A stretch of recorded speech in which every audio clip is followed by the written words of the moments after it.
আসসালামু আলাইকুম প্রিয় ভিউয়ার্স, কেমন আছেন সবাই? সবাইকে জানাই মেডিকেল সলিউশন চ্যানেলের পক্ষ থেকে স্বাগত। ভিউয়ার্স, আজকে আমরা একটি জন্ম বিরতিকরণ পিল নিয়ে কথা বলবো। পিলটির নাম হলো লাইনেস পিল। এটি নবিস্তা ফার্মাসিউটিক্যাল বাজারজাত করে থাকে। তো আজকে আমরা এই পিলটি বিস্তারিত ইনফরমেশন আমরা এই ভিডিওর মাধ্যমে জানবো। ভিডিওটি শেষ পর্যন্ত দেখার জন্য অনুরোধ রইল। তাহলে চলুন শুরু করা যাক। ভিউয়ার্স, লাইনেস পিলটি একটি জন্ম বিরতিকরণ পিল, অর্থাৎ যে সকল মহিলারা সন্তান নিতে আগ্রহী নয় বা এই মুহূর্তে সন্তান নিতে চাচ্ছেন না, তারা সাধারণত এই পিলটি সেবন করে থাকে।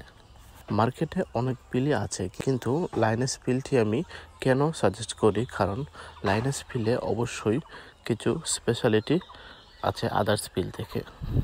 লাইনেস পিলে অবশ্যই কিছু স্পেশালিটি আছে আদার্স পিলগুলো থেকে। অন্যান্য পিলগুলো শুধু জন্ম নিয়ন্ত্রণে কাজ করে, কিন্তু লাইনেস পিলের স্পেশালিটি হলো এটি মহিলাদের পিরিয়ডের নিয়ম ও সময় ঠিক করে থাকে। যাদের অনিয়মিত পিরিয়ড হয়ে থাকে, এক মাসে একাধিকবার পিরিয়ড হয় বা অনেক সময় 2 থেকে 3 মাস হয় না, কখনো সময়ের আগে হয়, আবার কখনো সময় পেরিয়ে যাওয়ার পরে হয়। মোট কথা, যাদের অনিয়মিত পিরিয়ড হয়ে থাকে তাদের জন্য এই পিলটি খুবই কার্যকরী ভূমিকা পালন করে থাকে। এর একটি স্ট্রিপে 22টি ট্যাবলেট থাকে, যা নাম্বারিং করা আছে শনি, রবি, সোম, এভাবে ডে বাই ডে নাম্বারিং করা আছে। ট্যাবলেটটি যেদিন থেকে শুরু করবেন একটানা 22 দিন খেতে হবে। ট্যাবলেটটি কোনো অবস্থাতেই গ্যাপ দেওয়া যাবে না।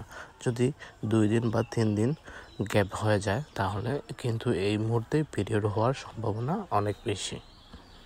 এই ট্যাবলেটটি কখনো গ্যাপ দিয়ে খাওয়া উচিত নয়। লাইনেস পিল একটি স্ট্রিপের প্রাইস হলো 143 টাকা। এটি কমপক্ষে 6 মাস পর্যন্ত খেতে হবে। এই ট্যাবলেটটি 22 দিন খাওয়ার পরে 6 দিন গ্যাপ দিতে হবে, কারণ এই সময়টা পিরিয়ডের সময়।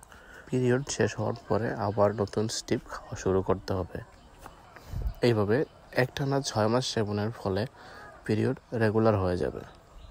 তো ভিউয়ার্স, ভিডিওটি কেমন লাগলো অবশ্যই কমেন্ট করে জানাবেন।